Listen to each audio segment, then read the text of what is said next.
Hi, my name is Robert Wilson. I'm a student at Jones International University, and today I will be speaking about the filmmaker Michael Moore.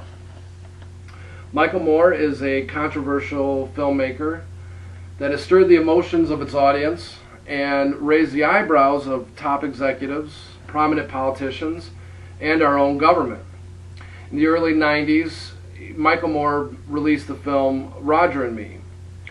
It was to become the platform for future documentaries and set a new precedent in its respective genre. However, natives of Flint, Michigan were upset with Michael Moore over the way that they felt they were portrayed in the film. Some had suggested that the people filmed in the movie were intentionally filmed not because of their relation to the subject matter, but because of their appearance.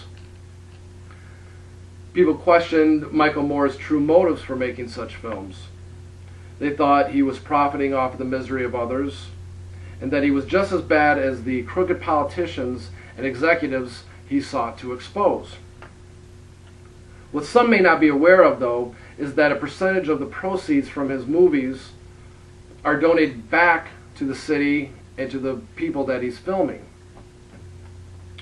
The types of messages that are evoked from a Michael Moore film can sometimes be upsetting to the viewer and subject alike, but they can also be inspirational. The first Michael Moore film I watched was Bowling for Columbine. It took a look back on the Columbine shootings and brought a broader view of the events. It was one of the most moving films that I'd ever seen, and it was, in all honesty, the first movie that ever made me cry. There was something that was heartfelt about the way the film moved and the way that it moved me. But this was not the case for everyone that watched the film. Some were upset, and they felt as if the shooters were portrayed as victims themselves and not as the monsters that they felt that they were. Later, he filmed Fahrenheit 9/11, an introspective look at the World Trade Center attacks. It examined some of the events that led up to the attacks, as well as key figures that were involved. For this, Michael Moore received much scrutiny, and some questioned its legitimacy. Opponents claimed that a number of his facts were inaccurate, and that the movie misled its audience. But Moore stood by his film, claiming that all the events and statements were in fact true, and that he had the documentation to prove it.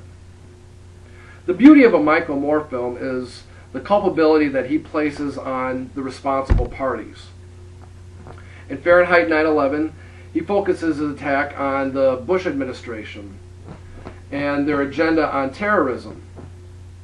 Moore suggests that the war in Iraq was based on false pretenses, and that the weapons of mass destruction was a fabricated notion to strike fear into U.S. citizens to gain their support.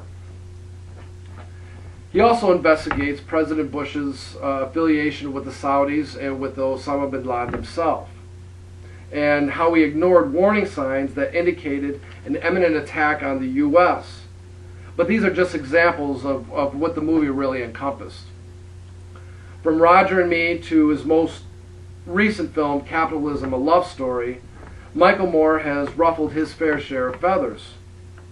He is without doubt one of, if not the most, recognized filmmakers of our time. He has made some of the most compelling and thought-provoking films of his generation, but with fame and recognition comes scrutiny. It seems ironic that someone who examines the practices and misdeeds of others would have a light shine back on himself. But I think that this is only fair. If you're holding someone else to a certain standard, then you yourself should be held to the same ideals.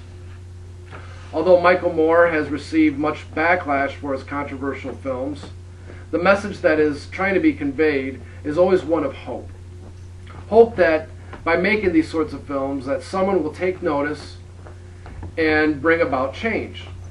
It is through these messages, and sometimes upsetting images, that we are challenged as an audience to think further about the subject. The filmmaker never seems to fail at asking his audience to be more than mere bystanders, but active participants.